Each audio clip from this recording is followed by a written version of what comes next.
selama ini yang sudah dilakukan di FEBI, proses mulai untuk membangun budaya mutu di FEBI itu bagaimana? Di tahun 2024 di peringkat 3 kan, bahwa mahasiswa itu IPK-nya minimal 3,3. Tidak ada AC-nya, tidak ada LCD, multiproyektor, itu berarti tidak sesuai dengan standar.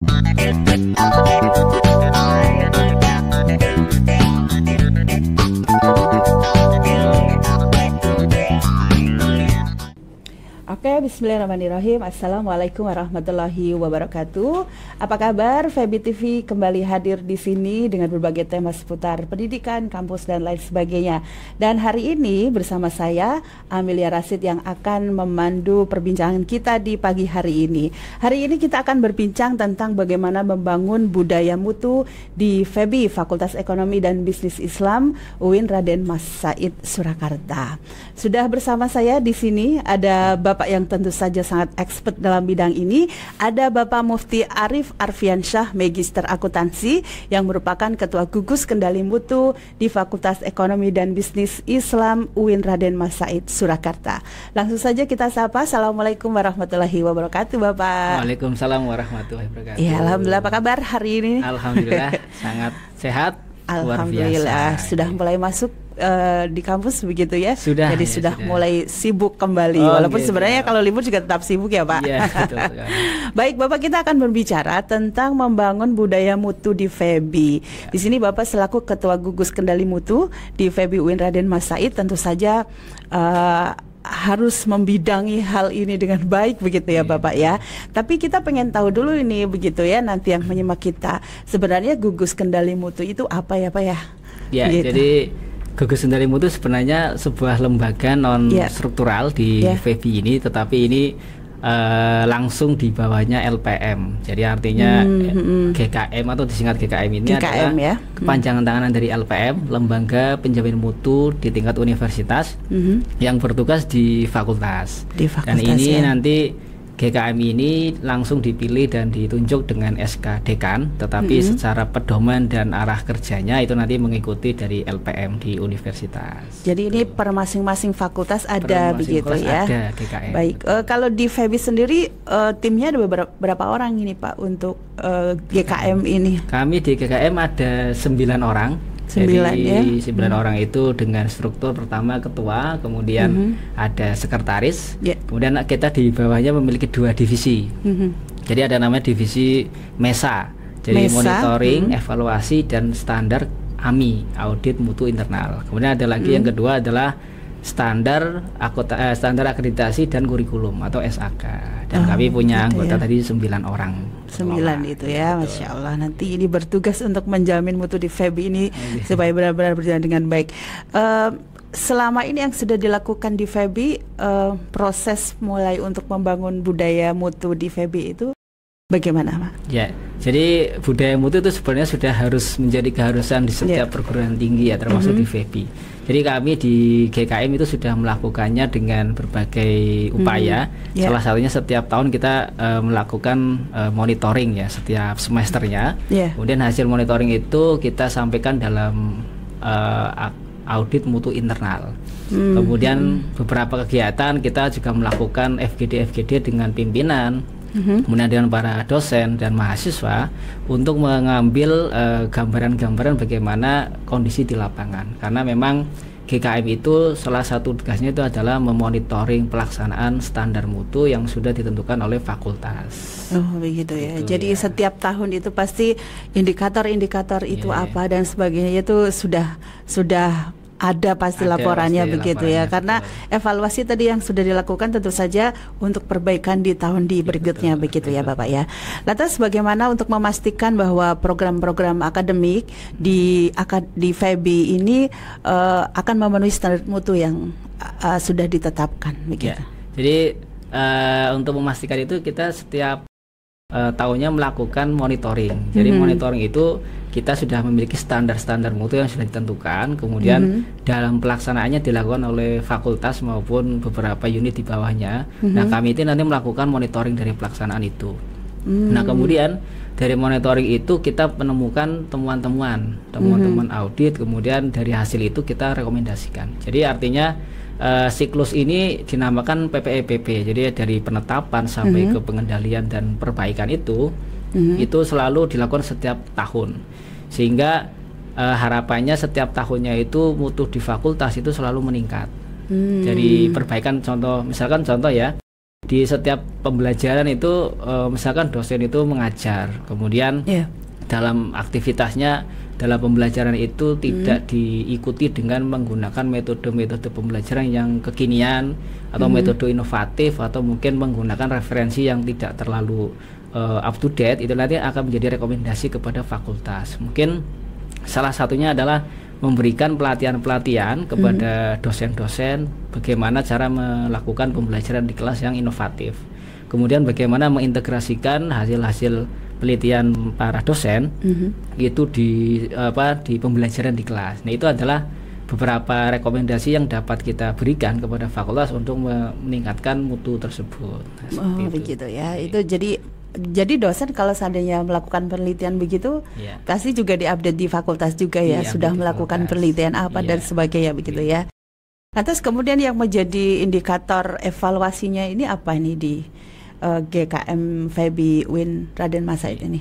Jadi untuk evaluasinya kita tadi berdasarkan standar yang ada. Standar ya. Jadi itu tadi yang menentukan standar dari mana? Dari LPM. Dari LPM. Di lembaga penjamin mutu universitas itu memiliki standar 24 standar, kemudian diperbarui menjadi 27. Jadi ada standar banyak pendidikan, banyak ya. Jadi sangat kalau kita monef itu setiap tahun itu luar biasa itu bagaimana pekerjaannya itu sebenarnya. Karena jadi, ada 27 poin itu tadi ya. Nah, itu pun baru poinnya. Jadi ada standar pendidikan, ada penelitian, pengabdian, satunya standar kerjasama. Nah, nanti setiap standar itu memiliki substandar tadi yang ada 27. Salah satunya adalah proses. Nanti kalau di dalam Permen 53 tahun 2023 yang terbaru itu nanti dibagi jadi 3. Ada namanya input, proses, sama output. Nah, nanti setiap prosesnya itu nanti ada standar isi, ada proses, kemudian nanti bagaimana pembiayaannya itu banyak sekali, sehingga itu standar yang sudah ditetapkan oleh LPM. Nah, kemudian dari kami itu menentukan apakah dalam standar itu sudah terlaksana atau belum. Yang jelas sudah terlaksana ya, tetapi bagaimana ketercapaian itu yang akan kita teliti. Misalkan nih standar di hasil pembelajaran, misalkan bahwa mahasiswa itu IPK-nya minimal 3,3. Itu bagaimana? Oh, ternyata masih 3,2. Nanti ada rekomendasi dan temuan dan rekomendasi seperti itu. Jadi indikatornya itu yang menentukan dari LPM, kemudian nanti bisa disesuaikan, ditambahi dengan istilahnya apa ya, ketercapaian indikator, kemudian melampaui indikator itu gitu. Nanti ada penambahan dari fakultas yang menentukan. Berarti dari 27 indikator itu pasti dong ada yang melampaui, ada yang pas, ada yang kurang, pasti begitu betul, ya. Terus nanti dari hasil evaluasinya itu mana yang harus di-up begitu ya Pak ya? Iya, betul. Berarti begitu ya. Oke, baik. Nah, mengenai hasil evaluasinya nih, hasil evaluasi mutu, langkah selanjutnya yang dilakukan itu apa ini Pak untuk meningkatkan kualitas program-program akademik di FEBI UIN Raden Masaid ini? Jadi hasil-hasil yang sudah kita temukan itu ya, itu nanti hasil itu akan kita sampaikan tentunya di dalam rapat tinjauan manajemen ya di tingkat fakultas itu hasil temuannya seperti apa, kemudian nanti ada rekomendasi. Nah, rekomendasi itu nanti akan diimplementasikan oleh fakultas.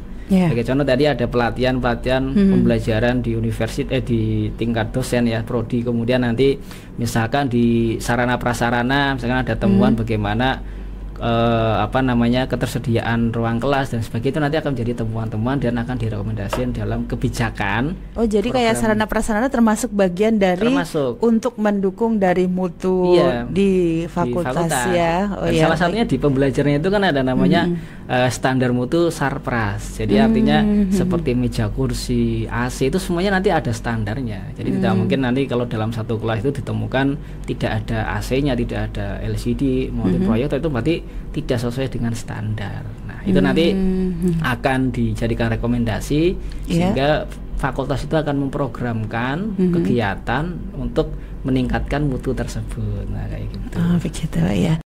Kemudian selama menjadi ketua GKM ini Bapak ya, pastikan ada tantangan nih yang harus dihadapi, itu pasti ada begitu ya, karena memperbaiki mutu itu kadang-kadang itu ada yang tidak sesuai dengan harapannya dong tentu ya. Selama ini tantangannya apa ini Pak? Tantangan-tantangan untuk meningkatkan mutu di sini begitu.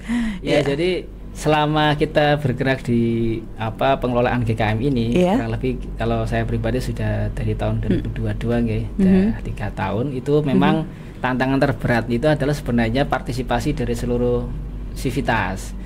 Jadi itu partisipasi itu paling. Jadi tidak hanya dosen ya untuk membicarakan masalah mutu ini betul. Begitu itu semua, ya. Sivitas itu harus ikut, dosen, kemudian mahasiswa, tenaga pendidikan, ya, kemudian masyarakat itu juga penting karena mutu itu kan merupakan sebuah budaya yang harus kita wujudkan. Tentunya tidak mungkin dalam satu budaya itu hanya lokal tertentu ya, semua harus mengikuti, kemudian harus bersama-sama berpartisipasi di dalam menentukan budaya. Nah, menurut saya ya paling menantang nih partisipasi itu. Oh, partisipasi ya. Di masyarakatnya atau di tingkat sivitasnya. Di sivitasnya ya. Karena memang budaya mutu itu harus terus dijaga karena sifatnya itu kan keberlanjutan. Jadi tidak mungkin hanya 1 tahun 2 tahun, tapi itu berlanjut.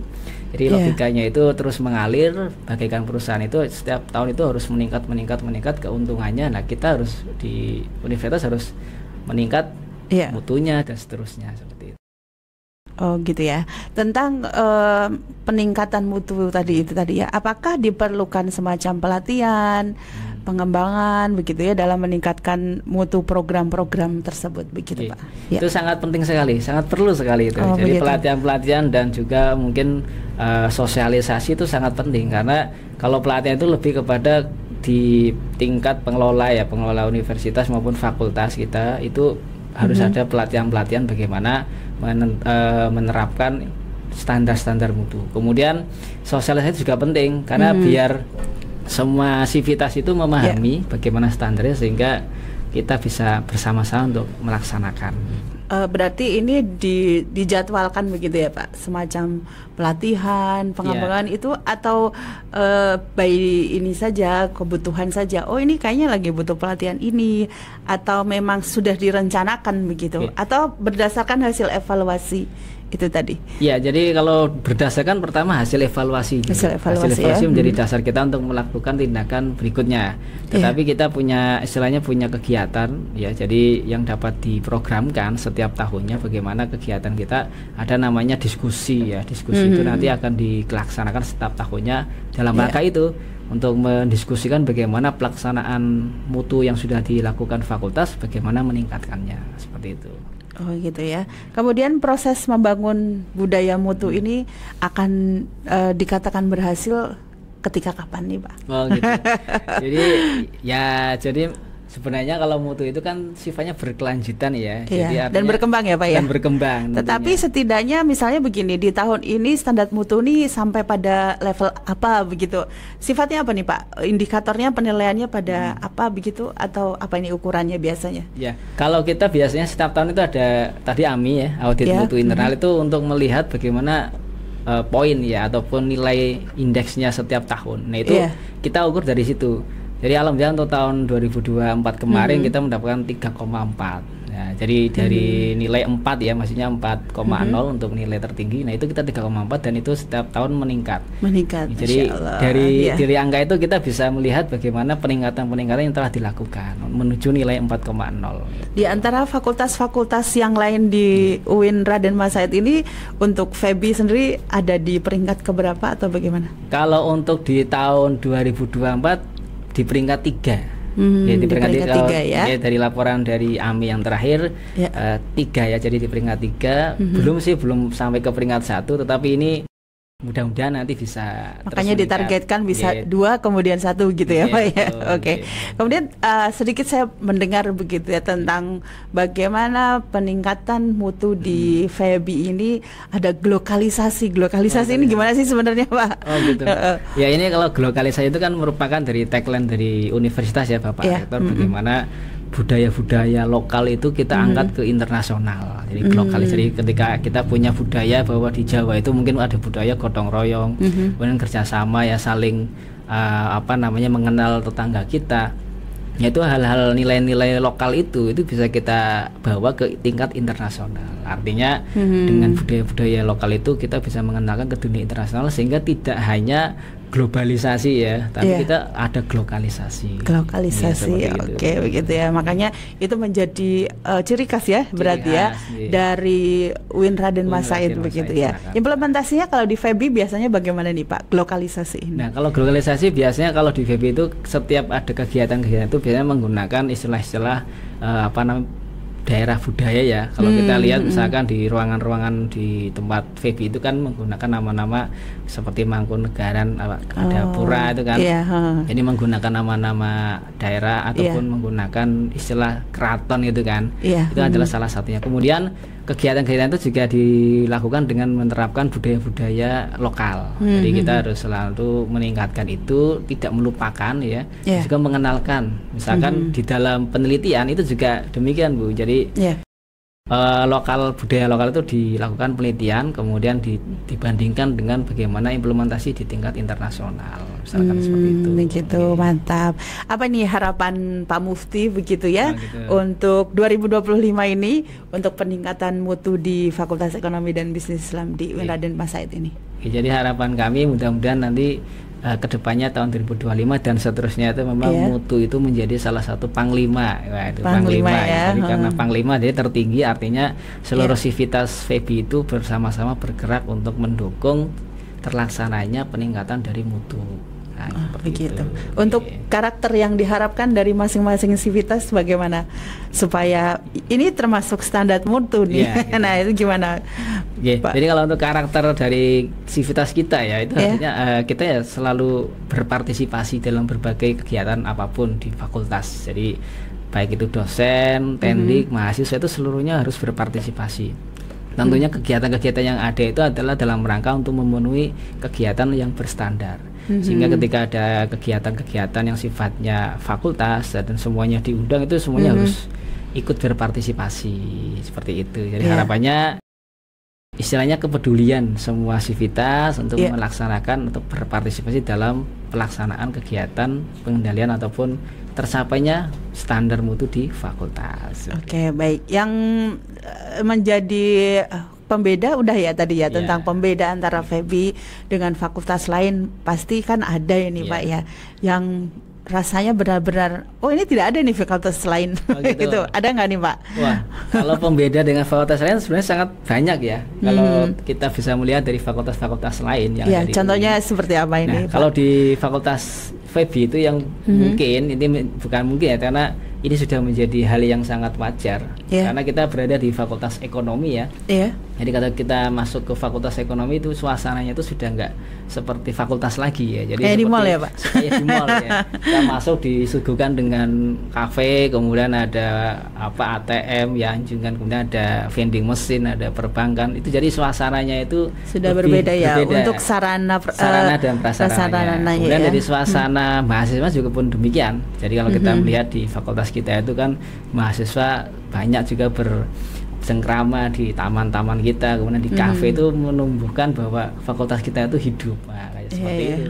Dan mereka tidak hanya sekedar berbincang-bincang tetapi berdiskusi juga di sana ya.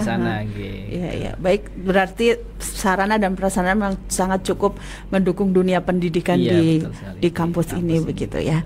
Apa yang ingin dicapai nih Pak di tahun 2025?